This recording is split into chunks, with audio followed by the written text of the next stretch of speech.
Yeah, we are live now, Jim. Thank you very much for joining. And I thank you, everyone who is on call with us. I have Coach Jim Johnson, and it is my pleasure and honor to have him on this podcast. To introduce Jim, I would say that he is an authority on subject called realizing your dreams and leadership. Realizing your dreams is very important for all of us, whether we are entrepreneurs, business owners, small and medium businesses, or personal coaches, or personal or for our personal lives, even if you are not in business. Now, when I read about Coach Jim Johnson, I realized that he has rolled his accomplishment and experiences for the last a few decades and into two main topics. And one is that dreams really do come true, and leadership lessons from half court. And I'll go deep into all these things. But our top, and he has been delivering these messages and leadership lessons to various organizations, businesses across the country. And Jim, I would like you to add to what I didn't speak about you. Would you like to tell more about it? Oh, sure. So well, first of all, thank you, Sandeep. Great to be part of this podcast today. And I, yeah, I was a high school coach for 35 years and head coach is 30 years. And so from there, I learned a lot of different life lessons. And probably the most unique situation was that we got an opportunity to work with a young man that was on the autism spectrum. His name was Jason McElwain. The world now knows him as JMac. And he tried out for our team 3 consecutive years. He never made the team, but he served as our team manager. And I got very close to him. And I just admired his resilience. I admired his ability to give first. He was always trying to help our team in any way he could. And so his senior year, when he didn't make the team and he was going to serve as our manager, I told him I want to give him a gift. And the gift was for our final home game, which we call senior night. We honor the seniors. I want to give him a uniform so he can uh, be in uniform like the rest of the seniors. And he was really excited about the uniform. As I kid people, he would periodically ask me about that uniform. And of course, I defined periodically as about every other day. He was pretty fired up. Well, interesting, that season we're expected to have a really good team, but we had a lot of turmoil that kind of divided the team. And Jason was kind of our rock that kind of brought us back together through some thick and thin times during the season. And when the final home game came, uh, I put him in with about 4 minutes to go, and the place just exploded when he walked on the floor. And what I didn't know was one of our parents had made all these placards, these pictures of Jason's face, and put them on paint sticks, and he gave them to the student body to show when he entered the game. Well, I did not know this, and Jason didn't. And I got so overwhelmed with emotion, I sat down, which I rarely did in games, and tears started to roll down my face. So the game starts with the first time Jason's ever been in the game. He gets his first shot, a 3-pointer from the right corner. He lets it go, and it misses by like 6 feet. And I know you're not supposed to pray in the public schools, but I was praying, dear God, please help him get one basket. Well, next possession, he gets a much shorter shot. And this time it hits the rim. So I'm like, all right, God's starting to listen. We're getting closer. And then the third time was the charm. He shoots a 3-pointer, it goes in, and the place just explodes. I'm thinking, God must be a basketball fan. Not only has Jason scored, but he's got a 3-pointer. It can't get even better than this. But it did. For the next 3 minutes, Jason's idol was the late, great Kobe Bryant. And he actually turned into Kobe. For the next 3 minutes, he just making shot after shot. And when the final buzzer it sounded, he actually made a 3-pointer at the buzzer, and he ended up being our leading scorer with 20 points, including 6 3-pointers. And it was just, I was fortunate to be part of a lot of winning games and a lot of championships, but nothing ever touched my heart and soul. And I'll wrap up this piece by saying 5 months later, Jason was up for the ESPY, which is the ESPN Awards, and he was up for the greatest sports moment of the year. And one of the other finalists was his idol, Kobe Bryant. So he meets Kobe because Kobe had scored 81 points in an NBA game, and he actually beats out his idol for the ESPY. Awesome, awesome. Very, very, very, very powerful story. And I actually watched JMac's story on ESPN and on YouTube. So I would encourage our listeners to go and search JMac ESPN story on YouTube, and you'll see what he did in a matter of 4 minutes and how it changed.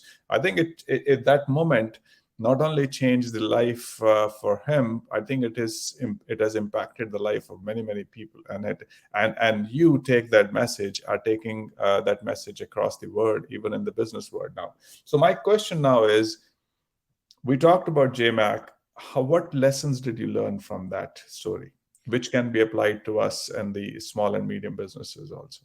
Well, I think the great thing, because like starting a business, you're going to have a lot of trials and tribulations. And, I know the research shows that many small businesses start out with all great intentions, but don't make it. And so the first lesson that I really learned, I think we can learn in any endeavor, including business, is the art of perseverance. Jason never gave up on his dream, and the fact that he kept trying and gave his best every day. And the second lesson I would say is the idea of service first. That even though Jason wasn't a member on our team, he was a member of our program, serving in another capacity as a manager. And he did that to the best of his ability. And he took a lot of pride in what he did. And he wanted to be a contributor to help our team be successful. And I think that's something we can all learn, is not all of us are going to be the star, but we all have a role on a team, and a business team is no different. And do that role to the best of the ability, and be ready when your opportunity, which leads into the third lesson I'll share, and that's what I call carpe diem. And that's the ability to seize the moment. And Jason was ready. He had put in extra time in shooting and getting ready. So when he did get his chance, certainly he flourished.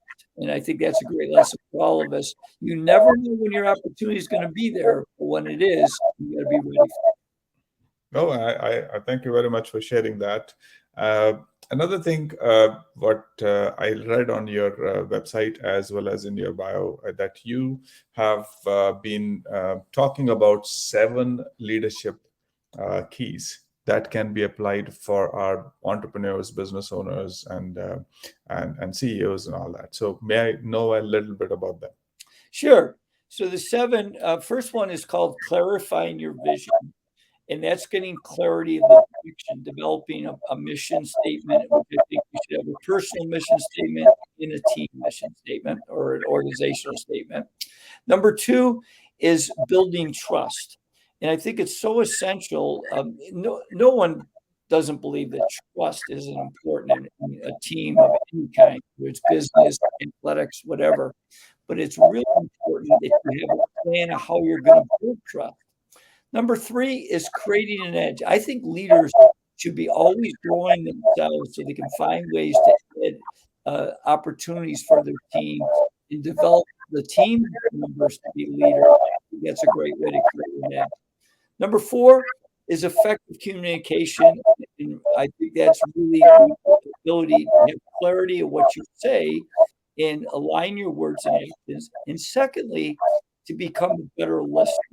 I think too many times in leadership, we think we have all the answers, and most of the time we don't. We've got to be ready and be willing to listen to our team members to get the best answer, not necessarily your answer. Number 5 is what I call lead by example, which is simple in process, but often not done very well. And we always talk to our players that you are always on stage, that people are always watching you. And I know as a leader, your team members are all watching you. So if you say one thing and do something different, like a simple example, if I say we need to start practice at 6 a.m. tomorrow morning, and I come stumbling in at 6:15, I've sent a really poor message to my team. The 6th key is what I call leaving a profit. And I think all leaders should develop a leadership philosophy. And my philosophy was leave a profit. And simply that meant that everything we touched, we wanted to make better, not worse. And I always give a simple illustration, like when we would go play at another team's school, When we would walk in the locker room, if I saw a piece of trash on the floor, I would pick it up and throw it out because every place we would go, we want to make it better, not worse. And even though I didn't leave the trash there, I was sending a message to my team that we want to make everybody better, that we get involved with, not worse. And then the last one is something that's been talked a lot in recent years in leadership, and that's servant leadership. And that's the ability to flip the pyramid. So now the leader is actually serving all the team members and having that mindset. And the other side of that, I think, is so important, is I think great leaders are teaching their people how to lead themselves and how to lead others and how to influence people by being a good leader.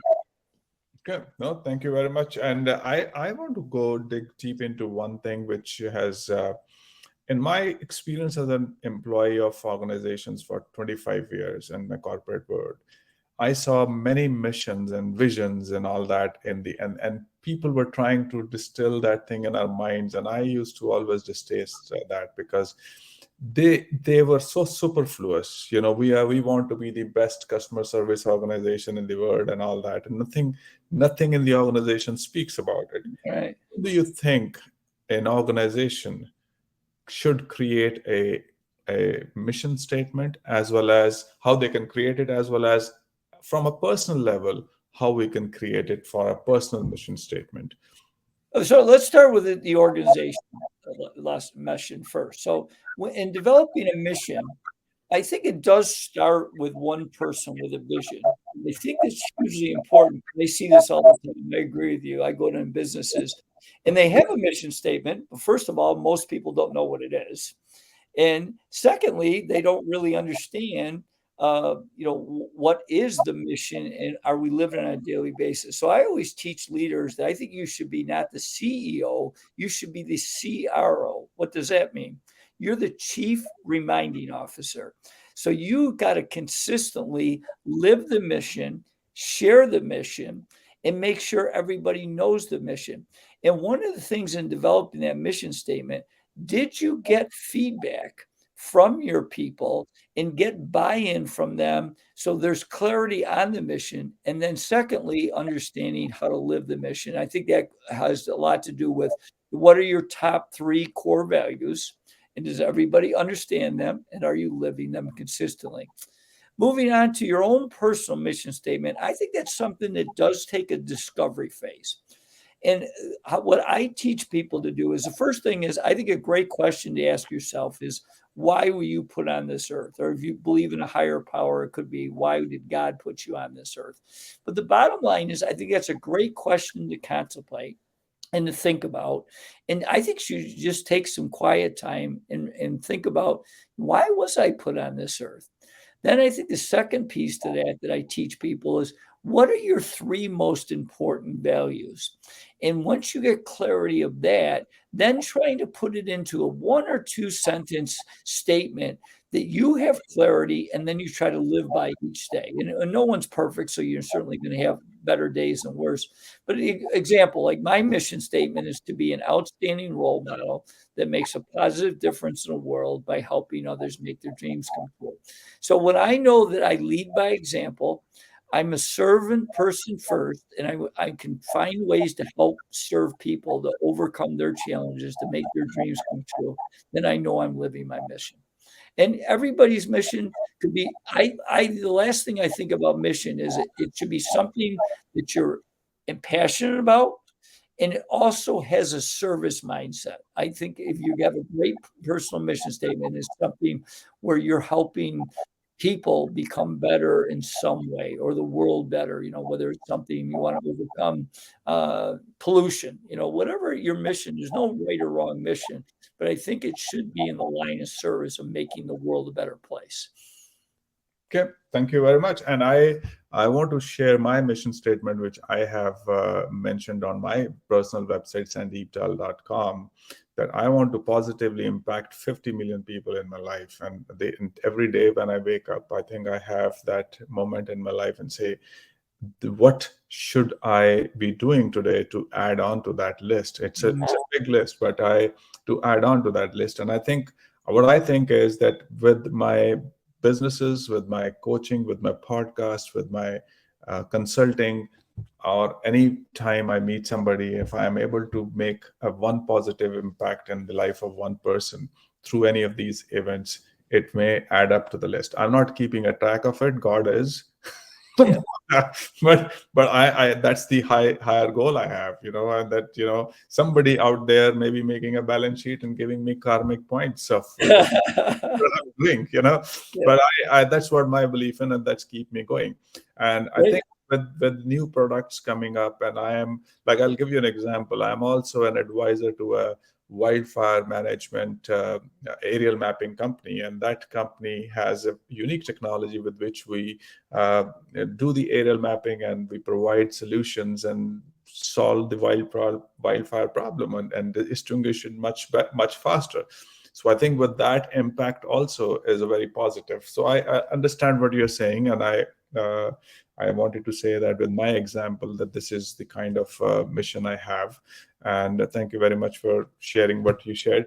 One question I have, and I read out on your website, it said, you believe in building and sustaining championships cultures, and the most important point I thought about that was that you believe it is a combination of art and science. I want to dig into that combination of art and science, and how do you get the perfect balance of art and science in that? That's a great question. And so I think, first of all, the sciences, I think there are a lot of studies about different things on building teams. And I think you should be very cognizant of learning as much as you can about what works with working with people, what doesn't work.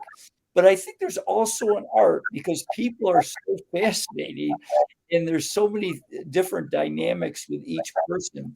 So I think the art is the ability to build relationships with people so that you get an understanding of what makes each person tick.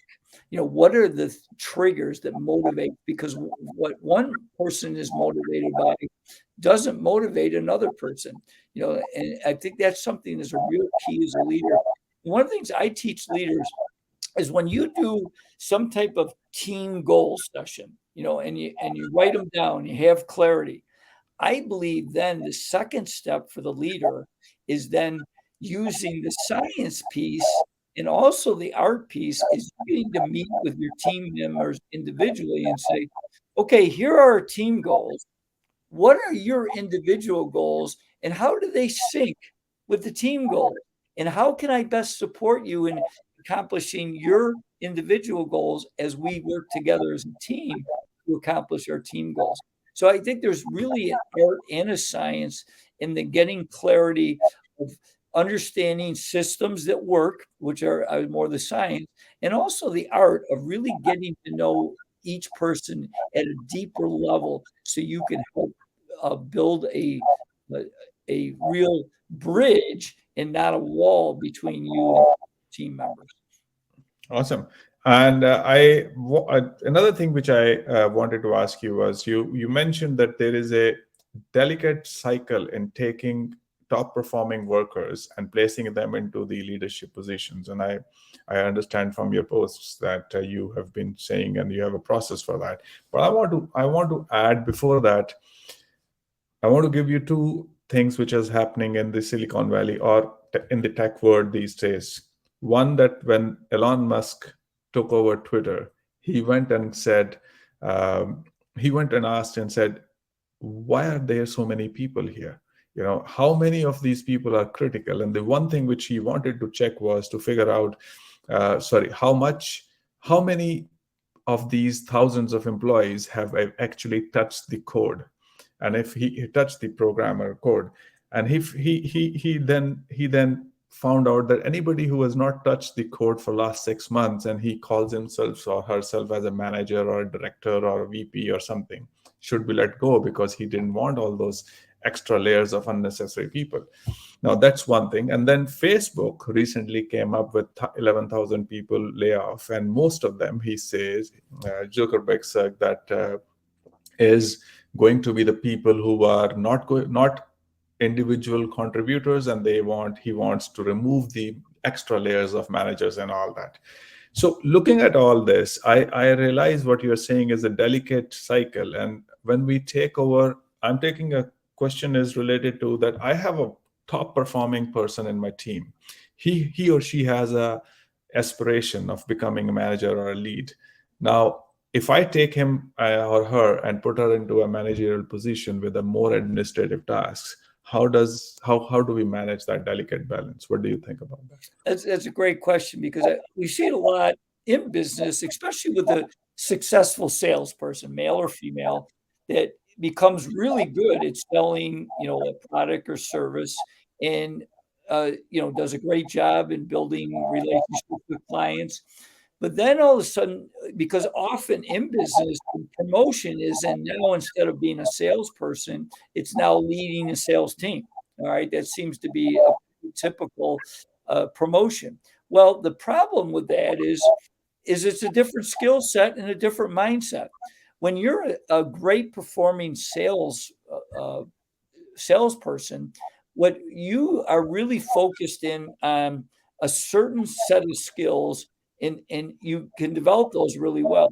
When you are become the manager of a team, now it's a different set of skills, and things like now the success is based on how you can inspire and clearly communicate, the objectives for the team to help them be successful, building relationships.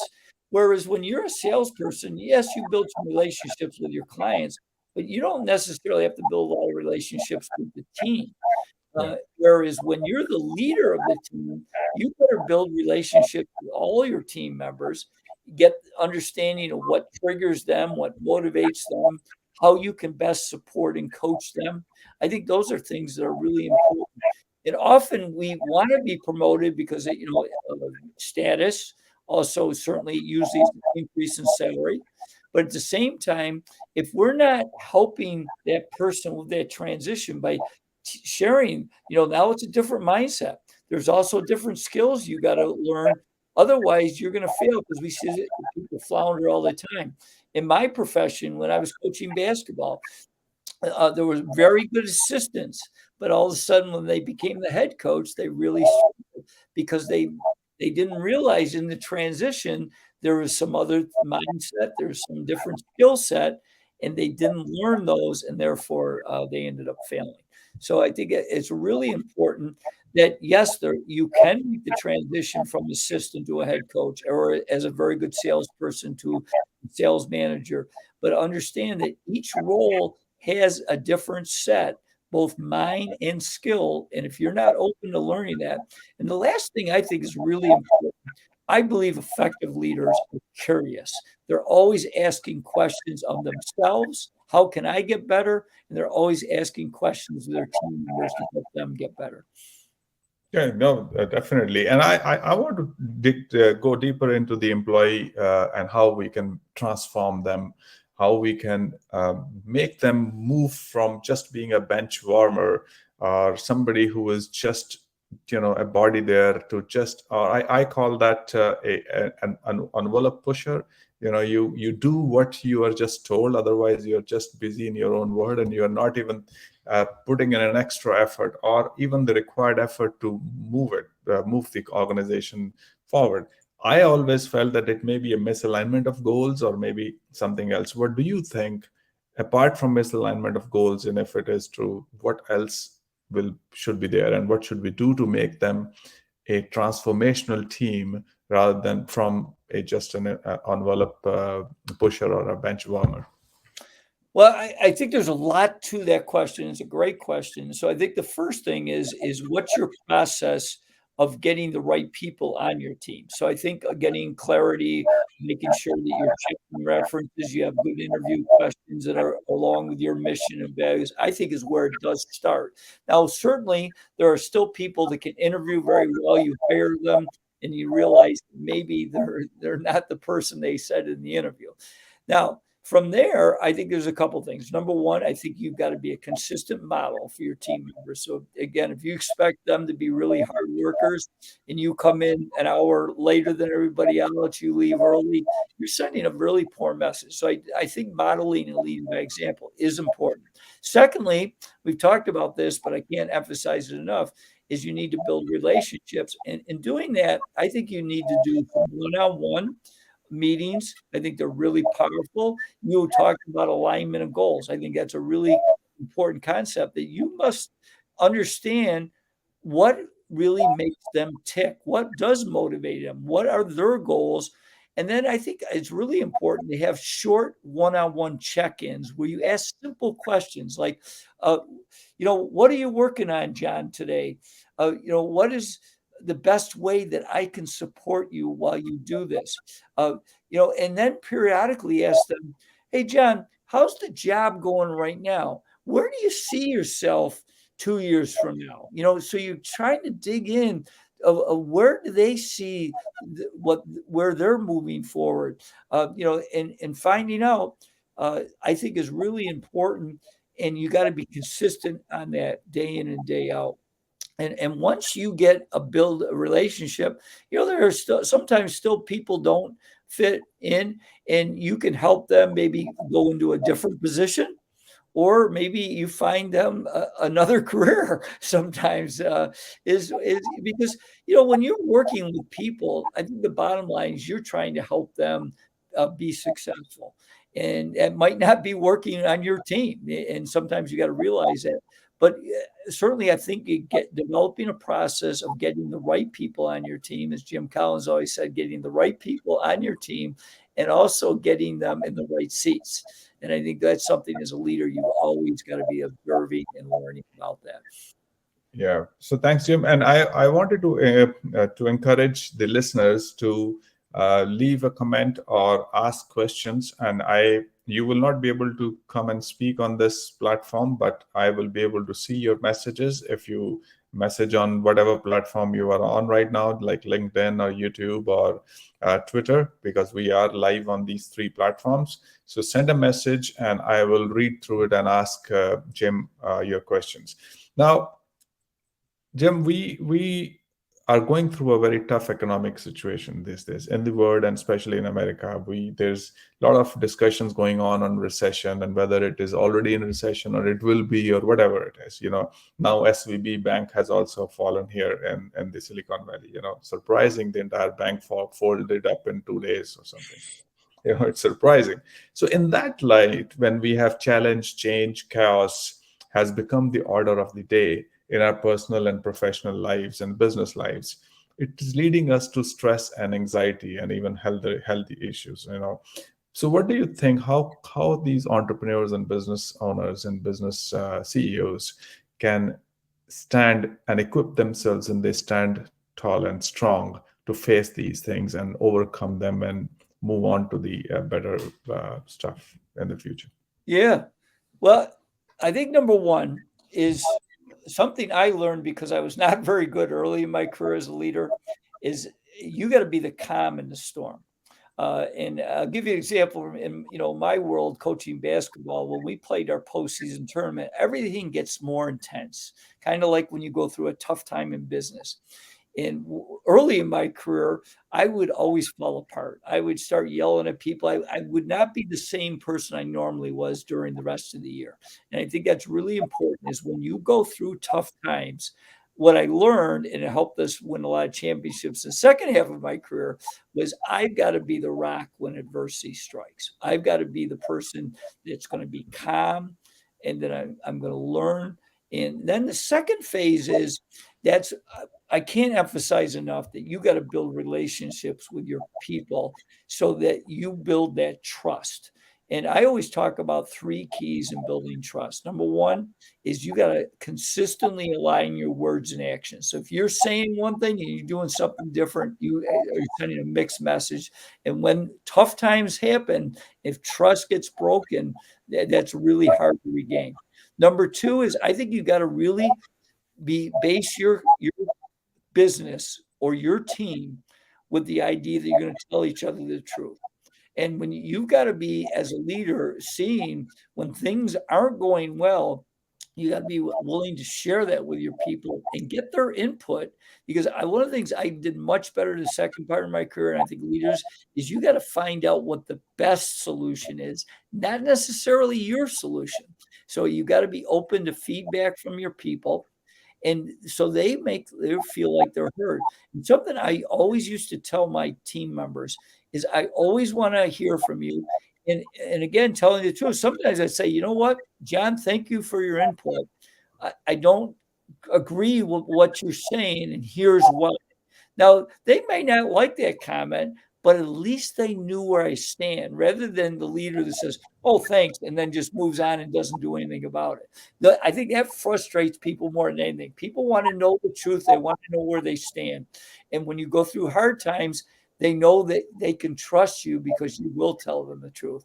And then the third thing is, I think you got to consistently catch people doing the right thing. And when you do that, more than critical, although I think there are times you need to criticize.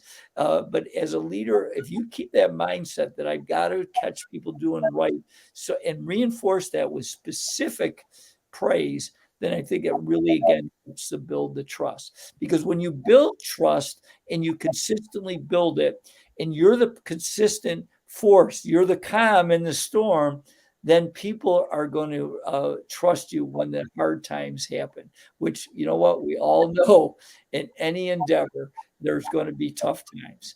And as a leader, I think that's something you got to be prepared for. And again, I think the one thing that's hugely important going to the trust is being authentic with people, is that sharing right now, like, COVID, nobody went through that. So if you came in and said, "Hey, I got all the answers how we're overcoming the COVID," you know what? They're not going to believe you, because no one's gone through that. That's where you got to step up and say, "You know what? I don't have the answers right now, but we're going to figure this out together in a calm way. We're going to work on this together, and we're going to get through this." And be very careful and cognizant of things you share. Like, if you come out and say, "We're not going to lay off anybody," and then 3 weeks later you lay off 50 people, oh, your credibility has gone down. So that's where you got to say, "Hey, right now, a better approach, in my opinion, would be to come in and say, you know what? The way our business is going right now, in a short period of time, we're going to have to start laying people off. What is some ways that we can figure this out together?" And some people will say, "Hey, I'm willing to take a pay cut." As a leader, I think you start and say, "I'm willing to take a pay cut right now to help us go through this difficult time." Because there's usually a better way that we can do it, where we don't have to lose people. Sometimes that's not possible, but people really respect when you're authentic and truthful with them. And when the tough times come, they know what you stand for. And so if you come in and say, "We're going to get through this, we're not going to lay anybody off," better not make that statement if 3 weeks later you're laying off a bunch of people.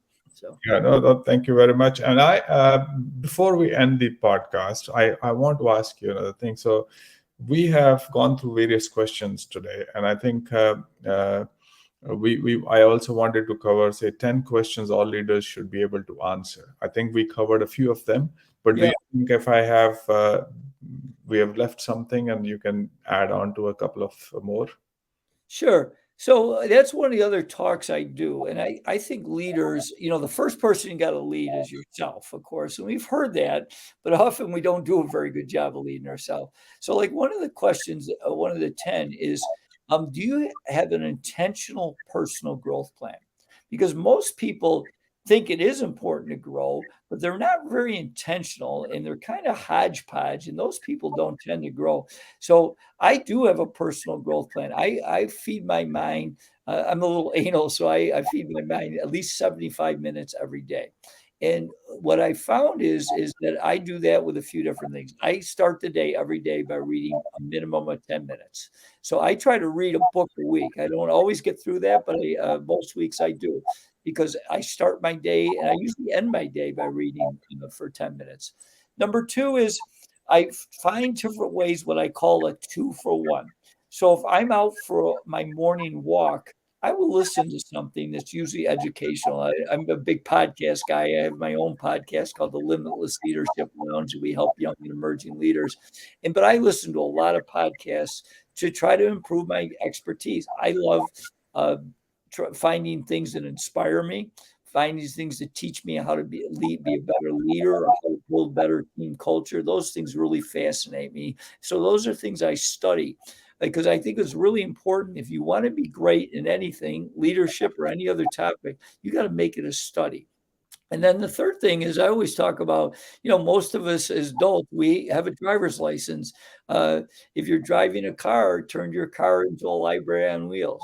I listen to audiobooks, I listen to podcasts, I listen to all different things while I'm driving around. It's another great way.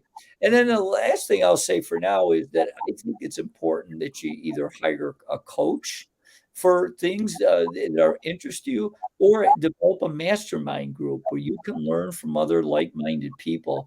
Those are great ways to increase your knowledge, because I think the best leaders are consistently growing themselves. Awesome, fantastic. Thank you very much for sharing such wonderful wisdom. And I will anybody any questions? So please post. Otherwise, I think we can close the session for today. And I would like to invite you again to talk more and go deeper into different topics. Absolutely. It was a lot of fun. I enjoyed it immensely, Sandeep, and I look forward to continue our conversation. Yep. I love what you're doing as well. Thank you very much, Jim. Thank you. Nice meeting you. Thank you very much. Bye. Bye. My pleasure. Bye.